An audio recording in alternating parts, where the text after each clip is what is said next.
kenapa seseorang harus hijrah. Karena ini merupakan ini merupakan konsekuensi dalam keimanan. Dalam keimanan itu konsekuensinya kita melakukan hijrah. Maka kita harus paham kenapa sih kita harus hijrah. Kenapa kita tidak mempertahankan dosa kita, mempertahankan kemaksiatan kita. Kalau kita tidak tahu alasan kenapa kita harus melakukan hijrah, yaitu pertanyaan yang sering dikatakan dengan kata why kita harus berhijrah, maka kadang-kadang menjadikan kita nanti tidak kuat dalam perjalanan hijrah ketika kita sudah tahu diri kita melakukan dosa, maka kemudian kita tidak tahu kenapa kita harus hijrah, maka yang kita khawatirkan setiap manusia apabila dia tidak tahu kenapa dia hijrah, maka bisa menjadikan perjalanan dia dalam hijrah tidak akan kuat. Kalau nanti ada angin sedikit, rubuh. Kalau ada komentar, longsor. Kalau ada terjangan air baru gemericik, dia sudah terseret. Kenapa? Karena dia tidak tahu kenapa harus hijrah. Karena maaf ya, banyak orang hijrah itu bukan karena termotivasi dengan motivasi yang benar. Banyak orang itu hijrah karena euforia, semangat. Karena sedang atmosfernya orang itu lagi rame mengatakan kata-kata hijrah, akhirnya kita juga ingin hijrah. Akhirnya kemudian melakukan perjalanan hijrah. Tapi dia tidak tahu motivasi apa yang menjadikan dia melakukan perjalanan hijrah. Nah ini kita khawatir nih kalau semacam ini. Makanya kita harus paham, motivasinya apa sih? Karena motivasi itu bisa mengkuatkan setiap langkah kita, supaya ketika angin datang kita tidak cepat roboh. Supaya ketika ada gelombang air yang menerjang, kita tidak terseret. Karena kita tahu motivasi apa yang kita tancapkan pada hati kita. Karena orang yang tahu motivasi, karena orang yang dia memegang besar di pinggir kali dan tidak akan terseret oleh banjir. Tapi orang yang tidak tahu tujuan apa dia melakukan hijrah, sebagaimana orang yang terseret air tetapi berpegang kepada benda yang juga ikut terseret, maka tidak akan dia itu bertahan. Makanya kan sering ada kita lihat ada orang hijrah setahun 2 tahun, balik lagi kepada aktivitas dosa yang sebenarnya dia pernah sesali. Ada orang yang meninggalkan riba setelah sekian lama jatuh lagi dalam perkara riba. Ada orang yang sudah menutup auratnya ketika dia merasa malu membuka auratnya, setelah beberapa lama membuka kembali auratnya. Karena dia tidak tahu alasan terbesar dan motivasi yang paling besar yang dia miliki kenapa dia melakukan perjalanan hijrah. Maka ini yang kita harus mengerti. Maka perjalanan hijrah itu kita harus mengerti motivasinya. Maka para ulama menyampaikan kenapa setiap manusia dituntut untuk melakukan perjalanan hijrah. Bukan hanya karena perintah Allah. Kalau perintah Allah jelas ini perintahnya Allah. Tapi ada alasan-alasan yang kita harus pahami, alasan yang harus kita mengerti. Kenapa kita harus melakukan perjalanan hijrah? Maka sesungguhnya ketika kita diperintahkan untuk melakukan perjalanan hijrah, karena sejatinya ada beberapa hal yang kita harus mengerti. Yang pertama, karena sesungguhnya ketika manusia masih menikmati dosanya dan menikmati kemaksiatannya, apapun itu, maka kita harus paham. Konsekuensi logis dari dosa itu membuat banyak perkara-perkara berat dalam kehidupan kita. Apa sih perkara berat yang akan menghantui kita kalau kita masih mempertahankan dosa itu dan tidak berkomitmen untuk hijrah, tidak berkomitmen untuk taubat? Karena hijrah dan taubat itu hampir sama. Maka akhirnya pil pahit yang akan didapatkan oleh setiap manusia ketika dia bertahan dengan dosa-dosa yang dia lakukan, dia kerjakan, yang pertama yaitu akan menjadikan manusia itu tidak lagi bisa menikmati jalan ketaatan karena dia sudah terlalu asyik untuk menikmati jalan-jalan yang haram.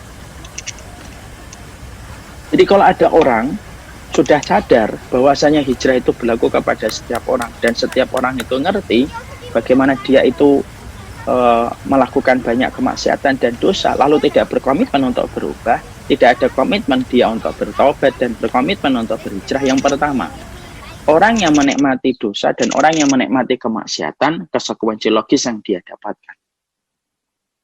Maka Allah akan menghambarkan jalan ketaatan sebagaimana dia telah menikmati kenikmatan yang dibangun oleh setan atas dosa dan kemaksiatan yang dia kerjakan.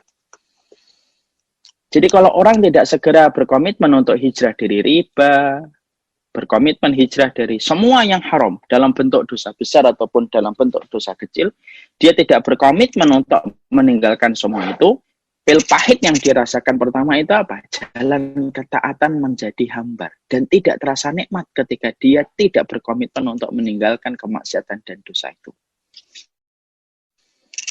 Kan sudah sering saya sampaikan, dosa itu menghambarkan jalan kebaikan dalam kehidupan kita. Kalau dosa itu sudah dilakukan terus-menerus, dia toksik. Akhirnya menjadi racun, menyebar ke seluruh keimanan, seluruh tubuh keimanan. Dan akhirnya yang mati terakhir dari toksik yang bernama kemaksiatan itu, yaitu mematikan hati. Kalau sudah mematikan hati, semua ibadah tidak ada lagi nikmatnya. Sama dengan anggota badan. Anggota badan itu, dia tidak akan mampu menikmati minuman dan makanan. Semahal apapun diberikan dan disajikan kepada dia kalau dia sakit. Saya contohnya. Saya tuh sukanya nasi goreng. Telur mata sapi setengah matang.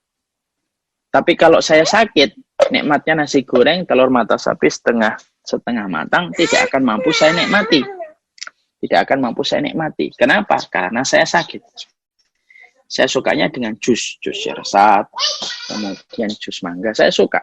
Tapi kalau saya sakit, jus itu tidak bisa saya nikmati. Kenapa? Bukan karena mangganya asam, bukan karena nasi gorengnya pahit, bukan, nasi gorengnya enak, jusnya sedap. Tapi kenapa saya nggak bisa menikmati? Simple, karena saya sedang sakit. Sama, semua ibadah itu dikatakan oleh Allah itu menawarkan kenikmatan. Sholat itu menawarkan kenikmatan, majelis ilmu itu menawarkan kenikmatan, berkeluarga itu menawarkan kenikmatan dan kebahagiaan. Kemudian mengambil harta yang haram itu, mengambil harta yang halal itu menimbulkan kebahagiaan. Tapi kalau kemudian kita lagi sakit, semua itu tidak akan terasa lagi nikmatnya. Kenapa?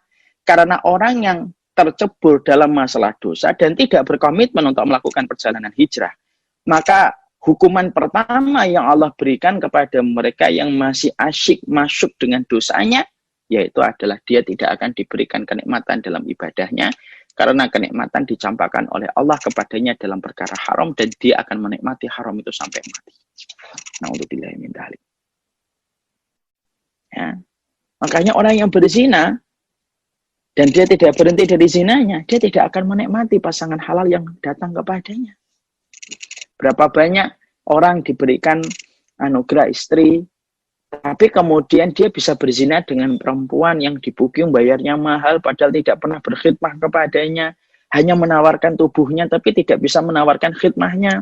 Apalah arti perempuan kalau hanya menawarkan tubuhnya, tapi tidak menampakkan khidmahnya kepada seorang laki-laki? Akhirnya orang kalau sudah berzina, dia akan dicampakkan pada kenikmatan zinanya, lalu kemudian dicabut kenikmatan pada perkara halal yang dia peroleh, dan pada perkara halal dicabut oleh Allah nikmatnya. Bukankah saya sudah sering menyampaikan di banyak sekali kesempatan, ada seorang pemuda datang kepada Imam Syafi'i, lalu berkata, kenapa istri saya tidak terasa cantik? Imam Syafi'i kemudian berkata, kamu pingin istrimu kembali cantik? Yo pingin, gampang. Tundukkan pandanganmu, setelah 1 bulan nanti ketemu lagi saya di sini. Oke, toyib, siap. Setelah 1 bulan ketemu lagi dengan Imam Syafi'i. Ditanya sama Imam Syafi'i, gimana? Sudah kamu tundukkan pandanganmu sekuat mampu yang kamu bisa kerjakan? Sudah. Gimana istrimu hari ini? Aku dapati istriku kembali cantik sebagaimana pertama kali aku menikahinya. Imam Syafi'i berkata, sebenarnya istrimu tidak berubah. Tapi ketika kamu banyak menikmati pandangan-pandangan yang haram, maka Allah cabut kenikmatan ketika kamu memandang yang halal, dan Allah campakkan kenikmatan pada perkara-perkara haram yang kamu nikmatin. Tapi ketika kamu menahan dirimu, kamu hijrah, tidak lagi memandang sembarangan orang yang tidak halal bagimu, kamu tahan pandanganmu, kamu hijrah, kamu tobat, lalu kamu kemudian menahan itu karena Allah cabut kenikmatan pada haram yang antum nikmati sebelumnya, dikembalikan lagi pada posisi yang benar, yaitu melihat kepada istri antum merasa kasmaran dan jatuh cinta karena antum telah meninggalkan sesuatu yang diharamkan oleh Allah, maka Allah mengembalikan kenikmatan pada yang halal. Itu begitu. Karena kenikmatan pada yang haram itu selalu mengambil jatah kenikmatan yang halal yang harus kita korbankan. Orang minum alkohol, maka dia tidak bisa menikmati teh. dia tidak bisa menikmati es jeruk, dia tidak bisa menikmati yang lainnya, dan tidak akan bisa tidur sampai dia menenggak minuman alkohol. Begitu saja kehidupan itu kalau dosa. Makanya ketika kita yang kedua, kenapa saya harus berhijrah? Dan setiap orang itu memang harus berhijrah dengan kapasitas dosa masing-masing yang mereka lakukan, baik itu sembunyi-sembunyi ataupun terang-terangan. Karena yang pertama, kalau engkau, saya tidak bergegas untuk meninggalkan apa yang menjadi kemaksiatan kita, yang kita sembunyikan ataupun yang terlihat oleh orang, sejatinya Allah akan cabut pada perkara yang halal kenikmatannya, dan Allah campakkan kita pada perkara haram. Dan itu menyiksa betul. Makanya Imam Ibnu Qayyim berkata, senikmat-nikmatnya dosa, pasti akan ada pahitnya di ujung dari dosa itu ketika terus dilakukan.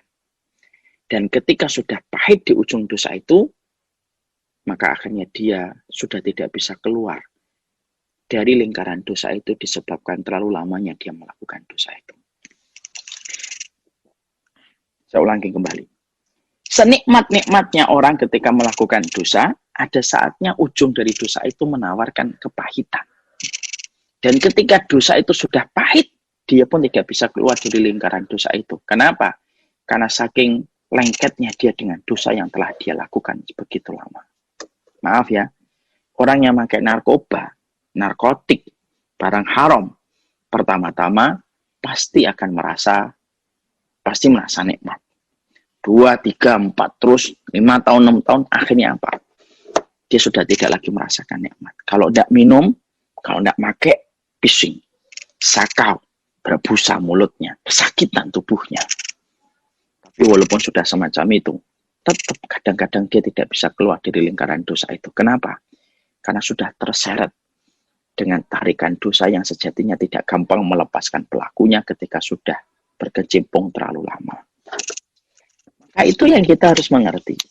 Makanya yang disinilah kita harus memahami. Kenapa kita harus kemudian berkomitmen untuk meninggalkan dosa? Simpel, sederhana. Kalau engkau tidak meninggalkan dosa itu, Allah juga tidak rugi. Tapi ingatlah, sesungguhnya kenikmatan pada yang halal akan dicabut oleh Allah dan dicampakkan dalam perkara haram. Dan kenikmatan pada perkara haram itu ada waktunya, ada expirednya. Satu waktu kemaksiatan itu akan pahit, dan kalau sudah pahit, ketika seseorang sudah terlalu lama, akhirnya dia tidak akan bisa keluar karena sudah kecanduan dalam tingkat paling ekstrim dalam kehidupan manusia. Itu yang kita khawatirkan pertama. Yang kedua, kenapa sih harus kita hijrah itu? Yang kedua, karena sesungguhnya dosa itu apabila terus kita lakukan, bisa jadi dosa itu akan kelihatan oleh manusia. Orang sepandai-pandainya menyimpan zina, akan datang satu waktu dosa itu dibuka oleh Allah. Tirainya akan dibuka oleh Allah. Makanya maaf ya kalau ada orang melakukan dosa zina, kok ketahuan oleh halayak manusia, itu tidak bisa pelakunya berkata, baru sekali kok coba-coba ya malah ketahuan videonya bocor. Tidak bisa. Kalau baru 1 kali, Allah tutup. Kalau baru 2 kali, Allah tutup. Baru 3 kali, Allah tutup. Tapi kalau sudah berkali-kali, Allah cabut, Allah perlihatkan dosa itu kelihatan oleh setiap manusia. Nah itu hina. Kalau dipandang manusia sudah hina, apalagi di hadapan Allah, Rabb yang memiliki keadilan dalam setiap pengadilannya. Yang ketiga, kalau kemudian kita tidak bergegas untuk kemudian bertaubat, maka yang ketiga, bahwasanya yang ketiga itu apa? Kita akan termasuk di antara manusia. Kita akan termasuk di antara manusia yang akan dimatikan dengan dosa itu. Dan itu adalah na'udzubillah min dzalik. Orang yang berjudi dan telah menjadi kebiasaan, maka pada judi itu dia akan dimatikan. Man asya ala syai' mata ala syai'. Barang siapa yang terbiasa atas sesuatu, pada sesuatu itu dia akan dimatikan oleh Allah. Maka 3 pertimbangan inilah pil pahit yang kita bisa dapatkan dan kita reguk. Inilah sejatinya yang membuat seseorang itu berpikir keras.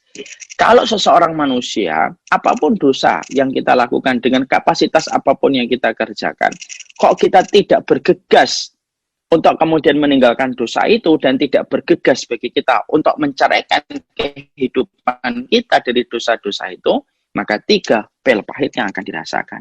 Bisa jadi kamu akan dicabut nikmatnya pada yang halal, atau yang kedua, dijadikan dosa itu kelihatan oleh banyak mata manusia, atau yang ketiga, dimatikan engkau dalam dosa itu. Dan itu sudah cukup menjadi hukuman, sebelum hukuman yang sejatinya perih dalam kehidupan kelak kita di akhirat, ketika orang tidak bergegas untuk merespon perubahan dalam hidupnya untuk melakukan hijrah. Ya. Makanya Masya Allah, ya itulah yang kita ngeri. Makanya tidak main-main.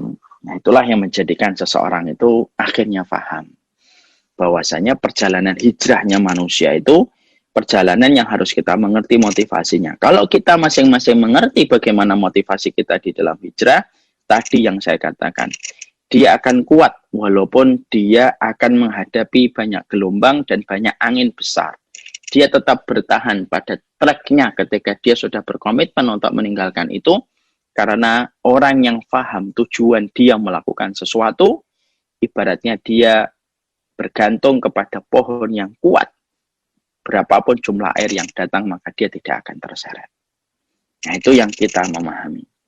Nah, inilah yang menjadikan kita memahami betul bahwasanya dalam perjalanan hijrah, itulah sejatinya yang kita harus mengerti kenapa kita harus melakukan perjalanan hijrah.